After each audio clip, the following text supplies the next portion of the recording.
Hello, gusto nyo bang matutunan kung paano pumunta dito sa Jordan Valley Park? Tara, samahan nyo ako dito. Napakagandang lugar na ito dahil napapaligiran ito ng mga punong kahoy at saka malamig dito at maliwalas at malawak. Kung ikaw ay nasa Hong Kong o nandito ka, gusto mo mag-picnic, maganda ito.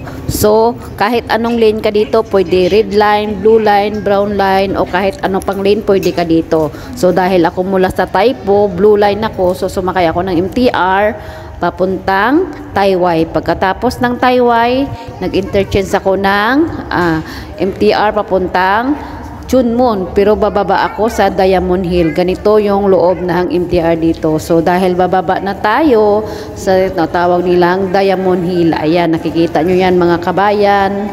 So nandito na tayo sa Diamond Hill. Hanapin natin yung Kuntong Line. Kuntong Line siya, pero hanapin natin ang dulo ng MTR.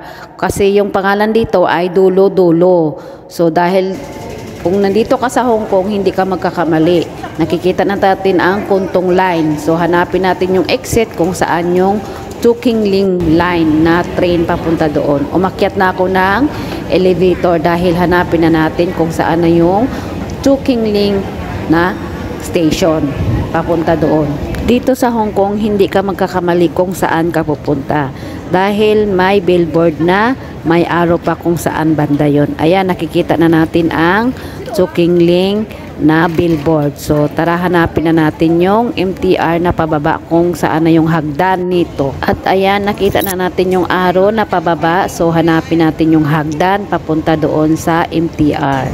At saka bumaba na ako, nakikita ko na yung MTR na Chuking Ling.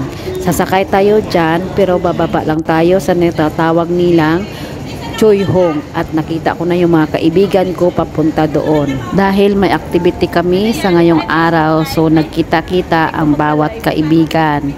O, 'di ba ang saya dito kahit sa MTR lang nagkikita-kita.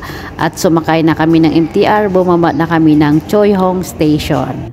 Pagkatapos, naghanap na ako ng akyat natin kung saan na yung exit B. Ayan, nakita ko na yung exit B. So, lalabas tayo dyan dahil dyan ang sakayan. O, nakita ko na yung mga kaibigan ko na dati kong kalokal. O, di bang saya-saya? At lumabas na kami ng MTR ng exit B at sasakay tayo sa bus na 29A o 27A. Magpunta lang kayo dyan sa labas ng MTR. Makikita nyo na agad yung bus stop. Easy lang ito at maganda. At ayan, dumating na yung bus na 29M. Sumakay na po kami lahat-lahat. Dito sa Hong Kong, hindi ka magkakamali ng iyong babaan. Basta magbasa ka lang doon sa signage na sa loob ng bus o kaya MTR. Hindi ka magkakamali dito. Ang importante ay may pera ang iyong bulsa at may pera ang iyong octopus o may laman. Kasi dito, kailangan natin ng pera. Hindi pwede utang dito. Charing! Ayan, dahil sumasakay kami sa bus, tinitingnan ko kung saan kami bababa. Ayan, nakikita nyo yan yung signage na parang monitor ng TV. Diyan yung makikita kung saan kayo bababa. So, bababa na kami ng Jordan Police Station.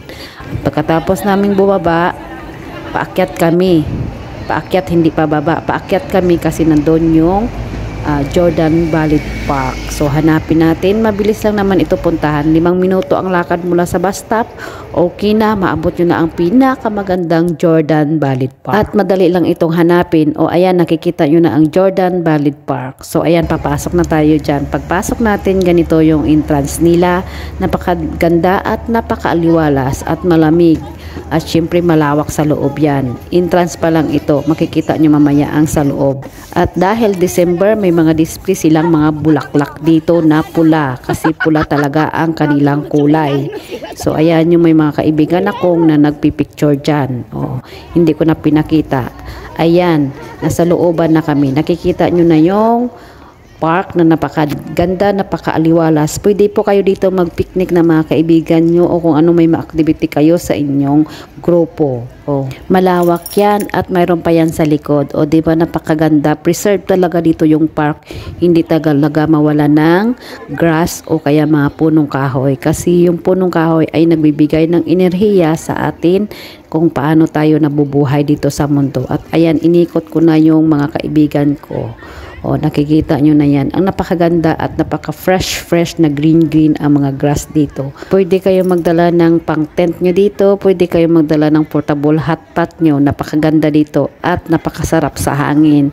Maliwalas sa mata. O, mayroon pa yan sa likod. Hindi ko lang nabidyohan dahil nagmamadali po ako. O, dito na mga kaibigan. Maraming salamat po.